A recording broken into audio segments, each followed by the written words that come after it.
listening to Magic 100 FM is wondering, do these guys, the ones that fight for nature, the ones that are advocating for climate change action from us humans or humanity, do they hate development? Because when we talk of the EACOP, they're saying where it is going to pass, it will be trouble. Even for the oil in Hoima, that is also a catastrophe. Now, even when we see Aga Khan Hospital just here in Namangwe after MOOPS, the one that has been, the one that's going to be constructed where land was filled, that swamp, we seem to hate development. Do we hate development as conservationists, as climate advocates, as environmentalists, etc.? Do we hate development? Well, thank you so much, Kent. I wouldn't want to say that we hate development per se, because I think that I was quite elaborate in my preamble. The nature of development that we talk about. I was quite clear, and I've always been very clear that the development we're talking about is sustainable development. Actually. And sustainable development is anchored on the the heartbeat that you have harmonious, as Mr. Temba said, you have a situation where you're living in harmony with nature. But allow me to underscore just 2 points to bring this out very clearly. You said that we shall be getting someone who will be joining us from the Kato Corridor. The reason why this conversation is very, very important, and our dear listener out there should be very interested, is that we are talking about very critical existential threat issues. Because as I said in my write-up, that you're talking about a situation where we are losing millions, of biodiversity. We're talking about a situation that is very central to the very existence of not only just humanity, but the entire biological diversity. And that is why you see that when you look at, for example, what is happening in some of these cattle corridors, for example, in Masaka, in my place, for example, Yantonde, Ruengo, Sembabure, Chiruhura, and crossing over the Chankwanzi and Chiboga areas. Because these areas are semi-arid, they receive less rainfall because of the weather pattern in that area. You find that the livestock there, the cattle, the people around that area, the access to water, to clean water is a very big problem. And that is why you see that, as I said in my write-up, that you're talking about a situation where the sustainability agenda, the entire Agenda 2030 of Sustainable Development Goals, forms a blueprint and could actually, form the silver bullet towards, how we can combat and reverse land degradation. And I'm happy that my brother, Mr. Temba, has actually been able to bring out some of these technical issues, because, some of us, for us who are activists, in most cases, we don't go into so much into the technical aspects. But as he has ably said, land degradation is a disruption of the ecosystem, of the land, the soil texture, the soil profile. You remember all this soil science in agriculture, because you see, we have exerted a lot of pressure. I would like to invite you, Kent, to actually visit some of these refugee host communities. For example, areas of Changwari, where there are many, who are refugees. The pressure which they exert on the natural, environment, the resources there, the land in that area, is so humongous. Uganda is, I think, the third country with the biggest refugees. I think now the number going to about 1.5, 1.8 million, refugees. The extent to which we are exerting pressure. I already told you about the population, the density, the pressure we are exerting on land is so humongous, because at the end of the day, you have a situation where you must, we must try to survive. And we have all these land reclamation. He has been giving the numbers of deforestation. I've told you that we lose over 10 million hectares globally of the forest cover, because of the population pressure we're exerting on one. And even in Uganda, the numbers speak for themselves. In 1990, we had about 24%, going down. Yes. You often give figures of how much in terms of hectarage we lose of the forest cover.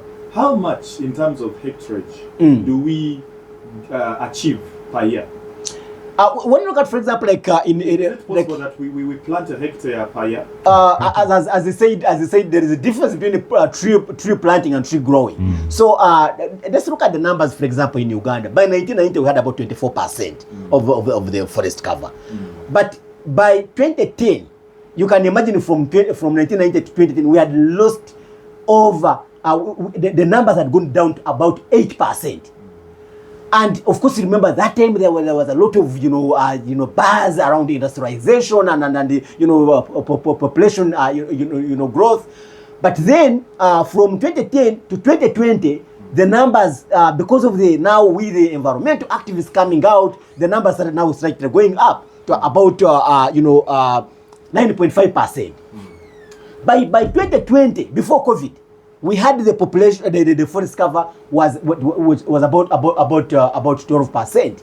But I'm happy to report that because of the work that many of us have been doing, civil society organization, environmental rights defenders, foresters like my good friend Mr. Tembo, who are planting the trees, I am happy to report from NEMA that now the forest cover is going up to 13.5%. For correction's sake, yes, Mr. Tembo is growing trees. Yes, it's growing. Yes, it's growing trees. And of course, in the national climate action plan, the focus for our country is agroforestry. And of course, he has raised something very pertinent. The species which we are planting is also under question, because yes, we may actually have a boom in the forest cover, but when we're actually planting the wrong species. Now, when the question you're asking, for us, if we had to go back to the 24% of the pre-1990, we need to restore 100,000 hectares of the forest cover up to the year 2040 without cutting any single tree. I am happy Christian said he hasn't cut any tree. So for us to be able to achieve our pre-1990 of 24%, we need to make sure we don't cut any other single tree, but to restore 100,000 hectares of the forest cover to go back to that one. So there is a lot of work to do, and that is why you see that all of us as civil society organizations, as a private sector, as a government, as individuals, we must all come and put our hands on the deck to ensure that we, restore this forest cover. Finally, Kent, as I said, the reason why I was amplifying the need for us to leverage the SDGs, the planet SDGs, as I told you, SDG 13 is combating climate action, combating climate change. SDG 14 is life below water, the marine life and aquatic life. But SDG 15 is on what we call life on land. Life on land. We, the people who are on land. And that's what we call terrestrial life. Let me read for you what SDG 15 gives.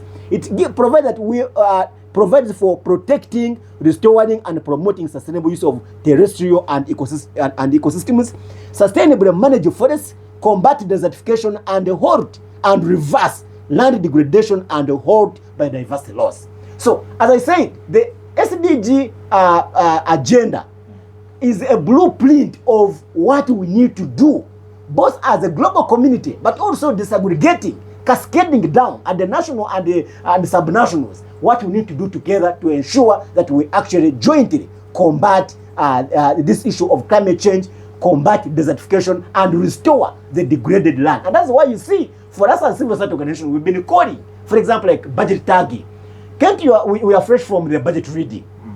I have been analyzing the budget to try and see how much money we have allocated, for example, to areas of which are environmental, on environmental restoration, on disaster risk reduction, on combating climate change. And I can tell you there is a lot of work to do, and that's why you see that this is work in progress. We must continue to agitate, to be able to engage the policy makers and the different stakeholders, Minister of Water and Environment, Parliament of Uganda, to see that we prioritize especially climate budget tagging, to see that we capacitate our people, because the most vulnerable in our communities are the ones who are disproportionately affected by these effects of climate change. And as we have already seen, we cannot combat and restore these ecosystems without meaningfully putting in place robust climate action plans on how we can build the capacity of our people through adaptation and mitigation, especially mainstreaming the local communities, building resilience from the community level,